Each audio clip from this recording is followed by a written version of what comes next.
Assalamualaikum warahmatullahi wabarakatuh. Selamat pagi, siang, sore, malam dimanapun Sobat Koperasi UKM berada.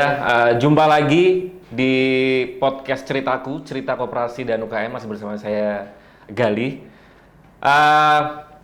Kali ini kita masih kedatangan tamu, bukan tamu bahkan ini karena dari internal koperasi sendiri ya. Kalau kemarin kita udah kedatangan Mbak Sinta dari Heterospace. Kali ini udah bareng sama kita Ibu Desi Aryani dan Ibu Uti Ikowati. Beliau adalah dua personil dari bidang kelembagaan.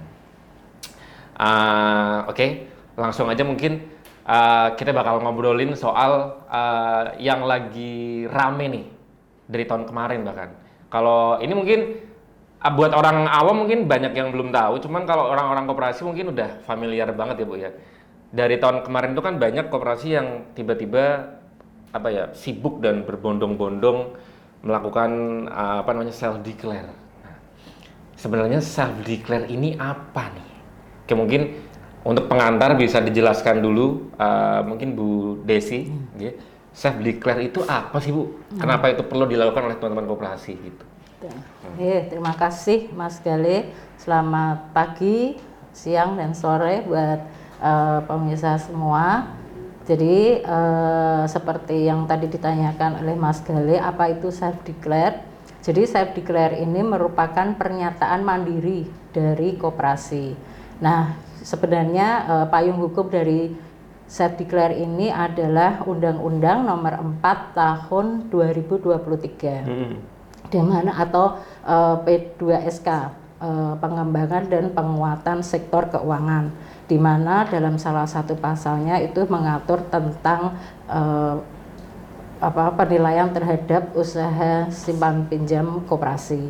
Nah, di situ kemudian dari Kementerian Koperasi mengeluarkan surat edaran nomor 7 tahun 2023, di mana di dalam surat edaran itu menyatakan tentang pernyataan mandiri atau self declare, apakah koperasi ini memilih open loop atau closed loop. Nah, gitu. Kemudian nanti orang akan bertanya apa itu open loop dan apa itu closed loop, ya kan? Nah, kalau open loop itu koperasi menyatakan dirinya bahwa dia tidak hanya melakukan peminjaman ataupun penghimpunan dana kepada anggota saja, tetapi juga kepada masyarakat umum atau di luar anggota.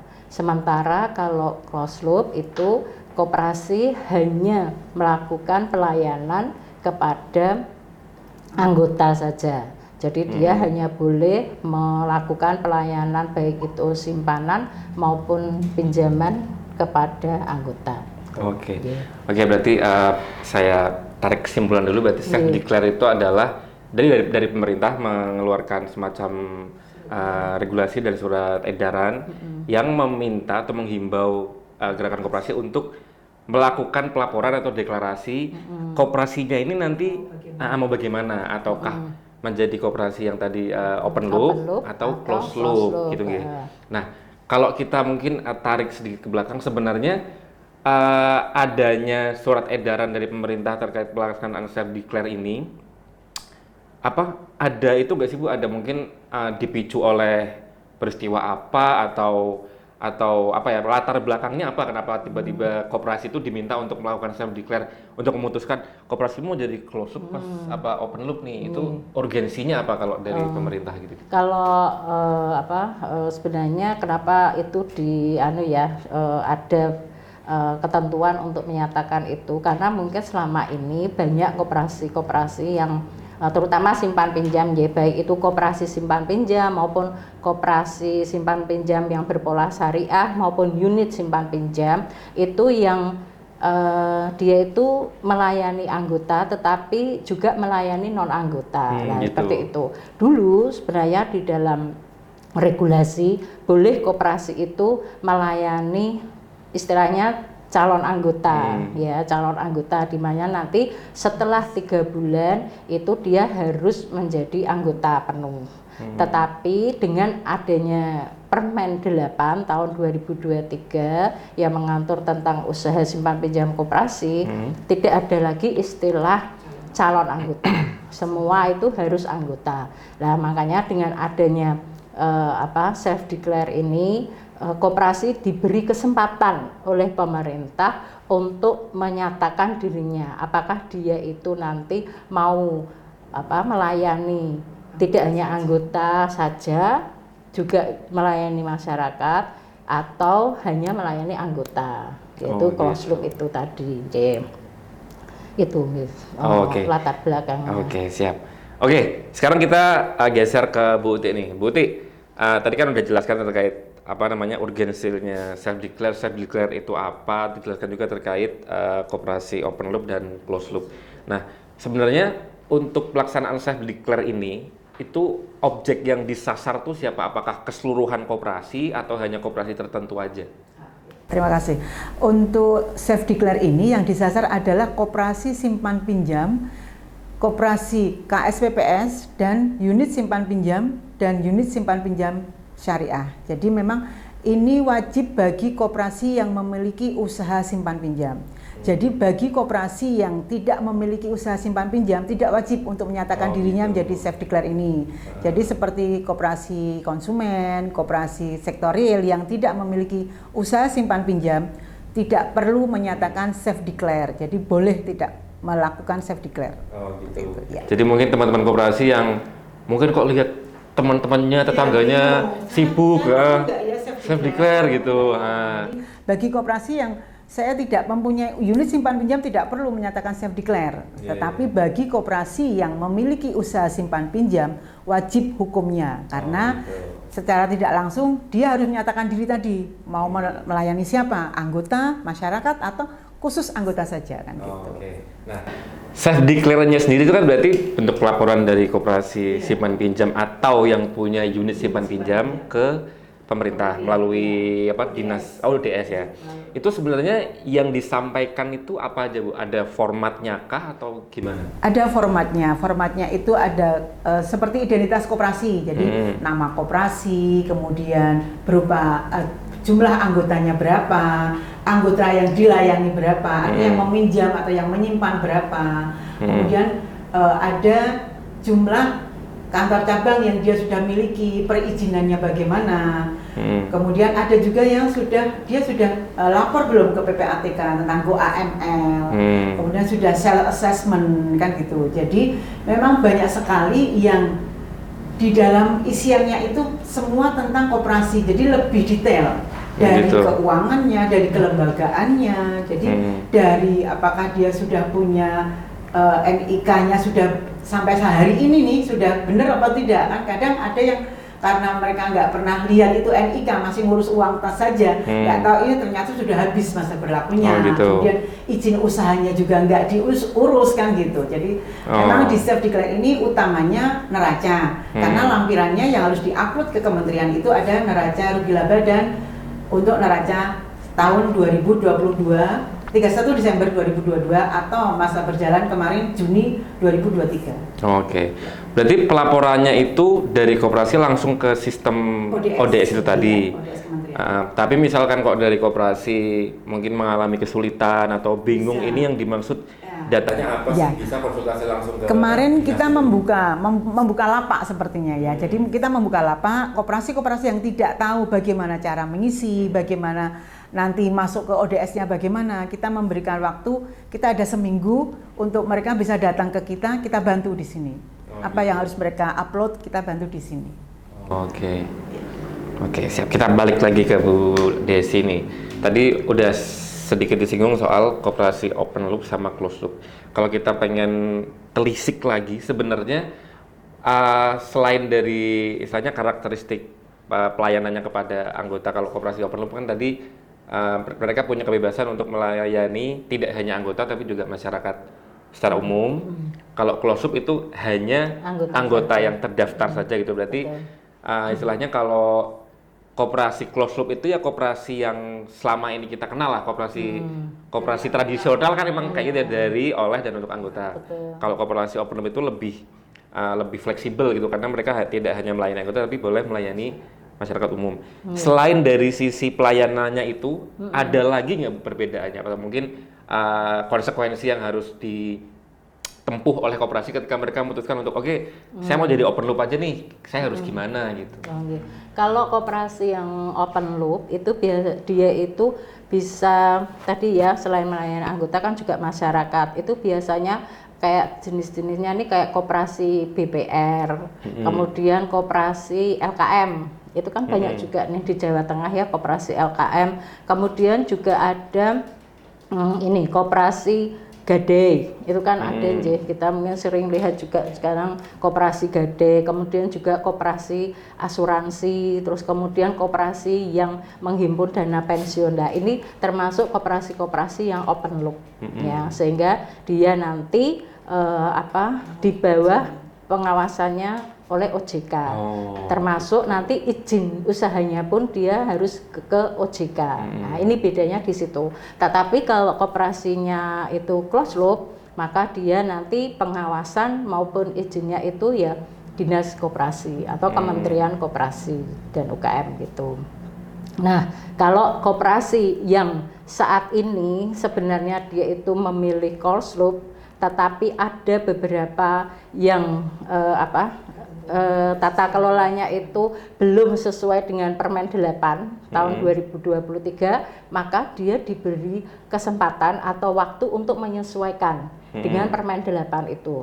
Contoh semisal koperasi ini sesuai dengan Permen 8, maka koperasi itu tidak boleh menghimpun dana luar, misalkan dari bank maupun lembaga pembiayaan lainnya itu lebih dari 40% total asetnya. Nah, kalau masih ada koperasi yang sebenarnya dia kok memilih closed loop tetapi penghimpunan dana dari luar itu masih lebih 40% dari total asetnya, maka dia diberi kesempatan untuk menyesuaikan itu dengan batas waktu sampai dengan Juni 2024. Nah, gitu. Itu ya itu di antaranya seperti itu. Terus kemudian kalau dia itu masih punya istilah calon anggota, maka harus dijadikan anggota. Tidak boleh ada istilah calon anggota lagi. Ya, itu beberapa penyesuaian yang harus dilakukan oleh koperasi kita kalau memang dia memilihnya closed loop. Oh iya.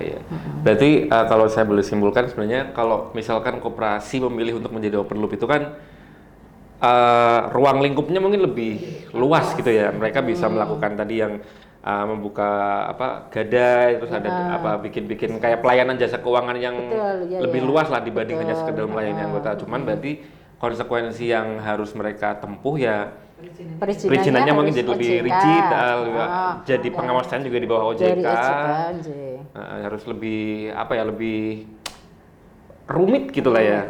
Ya sebenarnya nggak rumit sih, lebih betul, banyak yang perlu disiapkan, banyak yang perlu dilakukan. Kalau merekanya mau ya nggak masalah, toh kan lebih fleksibel. Dan itu kesempatannya juga masih lama, nanti sampai dengan 2025 kok itu, sampai Desember 25. Jadi nanti dia ngurus perizinan ke OJK, kemudian nanti juga pengawasan di OJK itu. Ya, kesempatannya masih cukup panjang waktunya untuk penyesuaian itu. Betul. Dan kalaupun kayaknya kan kalau kita lihat datanya kan lebih banyak koperasi yang memutuskan untuk lebih memutuskan untuk oke, saya tetap di close loop aja deh biar tetap di bawahnya dinas koperasi gitu. Betul. Nah itu juga tapi ada konsekuensi lagi ya, dia harus menyesuaikan tadi ya karakteristiknya koperasi close loop itu apa aja gitu ya.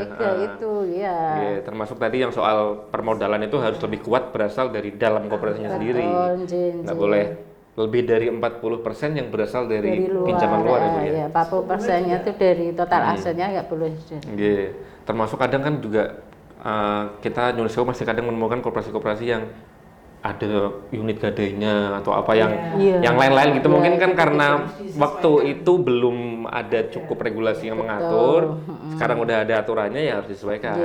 Kalau emang memutuskan buat mau jadi koperasi closed loop, ya itu berarti sesuai dengan itu disingkirkan dengan unit usahanya, berarti hanya simpan pinjam aja ya, antara anggota aja ya. termasuk kayak bunga simpanan itu nggak boleh lebih dari 24%. kalau bunga simpanan itu nggak boleh lebih dari 9% per tahunnya. Terus kalau bunga pinjaman itu juga nggak boleh lebih dari 24% per tahunnya. Itu juga diatur di dalam Permenkop. Jadi banyak sih hal-hal yang ya mesti disesuaikan. Ya, silakan nanti koperasi-koperasi kita yang memang punya unit simpan pinjam maupun yang KSP atau KSPPS ini ya baca dulu aturan Permenkop ini dan menyesuaikan dengan aturan tersebut gitu. Ini kan berarti segala jenis tadi karakteristik yang Bu Desi sampaikan itu kan berarti masuk di dalam apa ya? Menjadi sesuatu yang dilaporkan di Self Declare ini kan bahwa hanya melayani anggota, terus permodalan dari luar tidak lebih dari 40% begitu. Itu kan termasuk disampaikan di Self Declare. Nah, itu berarti dari dinas sendiri harusnya kan ada itu juga kan kayak proses verifikasi, validasi. Ini bener nggak sih yang disampaikan koperasi ke kita ini sesuai dengan yang di lapangan nggak? Nah, itu prosesnya gimana Bu? Verifikasi. Itu kita setelah itu tadi ya koperasi membuat pernyataan Self Declare, sebenarnya dari Kementerian Koperasi itu juga ada timeline untuk penjadwalan validasi data. Jadi apa yang sudah dikelarkan tadi, yang sudah dinyatakan di dalam ODS tadi itu benar adanya kan gitu. Maka perlu kita melakukan validasi kan gitu.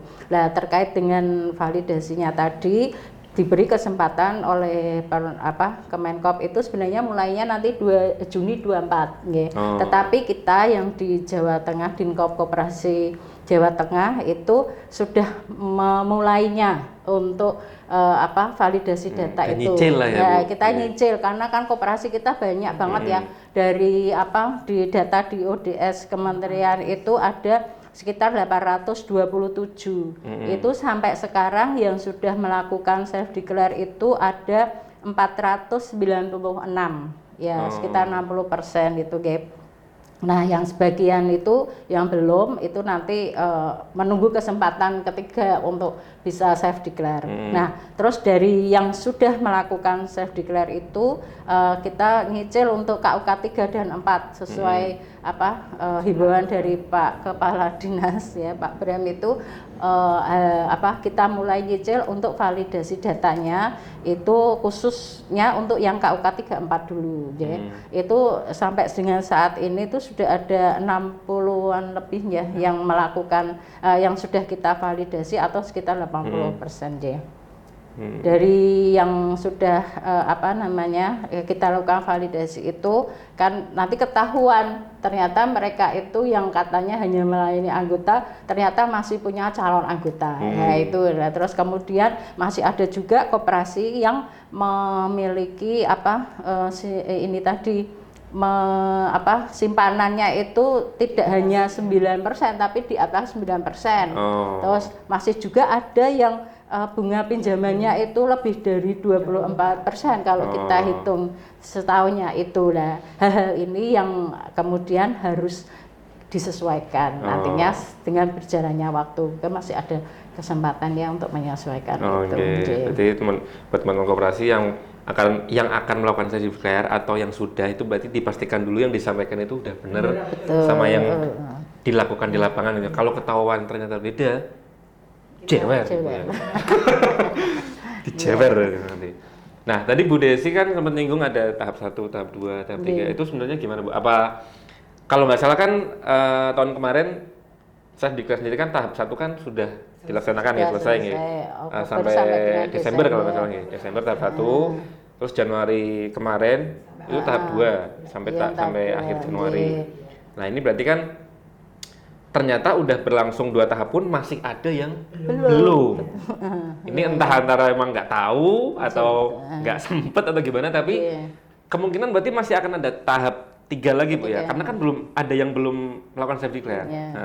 Nah, tahap 3-nya ini kira-kira kapan ada infonya atau gimana? Kita tunggu info dari kementerian apakah nanti untuk tahap 3-nya masih dibuka atau tidak itu.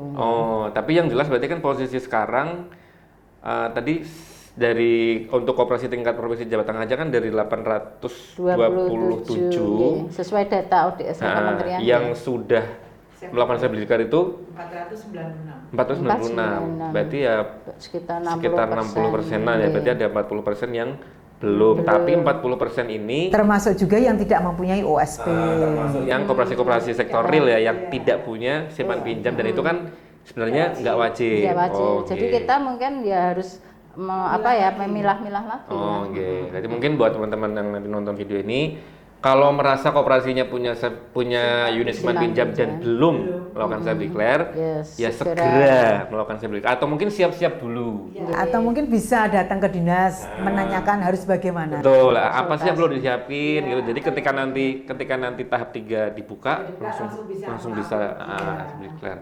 Atau mungkin teman-teman koperasi yang ternyata kok nggak punya unit simpan pinjam, ya udah tenang-tenang aja gitu ya, Bu, ya. Maksudnya nggak apa-apa, wong dia karena nggak nggak punya wajib gitu ya. kewajiban itu kok. Ya.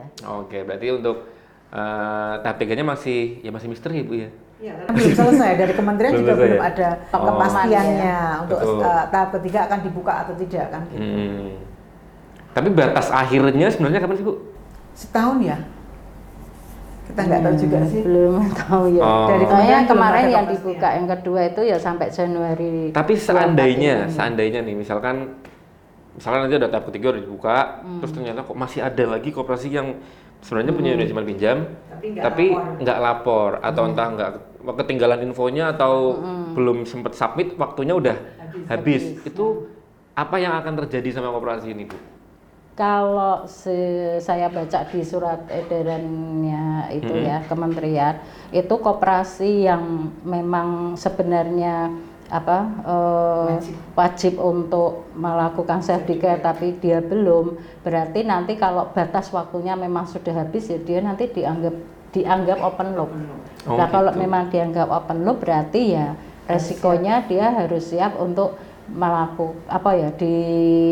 diawasi oleh OJK.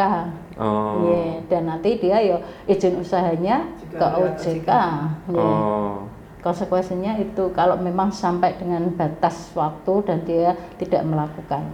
Oke. Jadi, Nah, misalkan nih udah karena tadi keterlambatan atau nggak seperti itu dianggap jadi koperasi open loop. Tapi ternyata setelah jalan, atau mungkin koperasi-koperasi yang di masa self declare ini mereka pede nih memutuskan aku mau jadi open loop aja. ya. Tapi ternyata setelah jalan kok Perizinannya nggak sesuai. susah, dengan- mungkin perizinannya susah, atau mungkin banyak karena satu dan lain hal, kayaknya enakan close loop deh.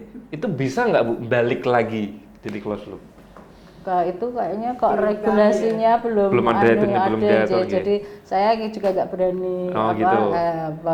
ngomong Oh gimana. gitu, oke. Tapi Saya intinya berarti nanti, untuk sekarang ya silakan direfleksikan ke iya, koperasi masing-masing ya, apakah akan menjadi closed loop atau open loop dengan segala konsekuensinya tadi. betul, Gitu. Ji. Oke, mungkin untuk closing statementnya mungkin dari Bu Desi atau Bu Uti, atau mungkin nanti gantian closing statementnya terkait masa-masa pelaksanaan self declare ini, termasuk nanti mungkin misalkan ada koperasi yang masih bingung itu kira-kira bisa kemana, ada nomor yang bisa dihubungi nggak, ada channel-channel mungkin call centernya atau apa gitu, monggo. Nggih. Bagi koperasi-koperasi yang memang saat ini merasa punya kegiatan usaha simpan pinjam atau koperasi yang memang sudah KSP maupun KSPPS ya, segera saja untuk melakukan self declare atau pernyataan mandiri ini. Dan kalau memang koperasi panjenengan itu nanti closed loop pilihannya, maka juga segera untuk menyesuaikan dengan regulasinya Permenkop nomor 8 tahun 2023. Kemudian kalau memang koperasi panjenengan itu pinginnya open loop, ya silahkan untuk menyesuaikan dengan aturan dari OJK, izin usahanya dari OJK, kemudian nanti pengawasannya juga oleh OJK. Maka kita hanya bisa menghimbau kepada semua pengurus koperasi, baik itu KSP, KSPPS, USP maupun USPPS, untuk memilih panjenengan ingin yang open loop atau closed loop dengan masing-masing konsekuensinya. Oke, Bu Uti mungkin bisa ditambahkan kira-kira kalau ada yang masih bingung nih bisa menghubungi siapa gitu.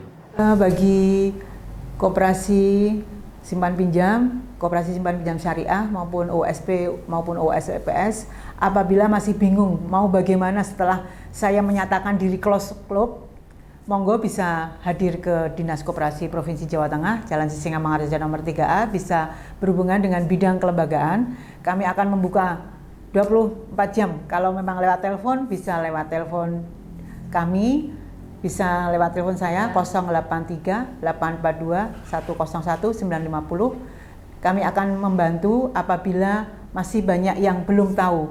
Jadi mau apa setelah saya bilang close loop kan gitu. Karena kalau sudah bilang close loop, sesuaikan dengan Permen nomor 8 tahun 2023 di mana semua persyaratan yang harus dilakukan koperasi harus dipenuhi. Tidak lagi melayani calon anggota, suku bunga tidak boleh lebih dari yang aturan yang ada di Permen 8. Jadi monggo kita atur semua koperasi yang sudah siap close loop untuk sesuai dengan aturan yang berlaku. Begitu, terima kasih. Oke. Udah cukup mungkin ya Bu Desi, Cukup, Putih. ya. Oke, terima kasih atas kehadiran dan informasinya, sudah sangat jelas sekali. Mungkin teman-teman kalau masih bingung lagi, mungkin bisa aja langsung mungkin datang bisa atau langsung akses aja sosmednya Dinas Koperasi.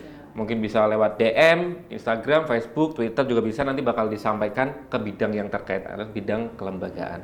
Oke, terima kasih teman-teman semua yang udah nonton dari awal sampai akhir. Jangan lupa untuk like, komen, dan share video ini sebanyak-banyaknya.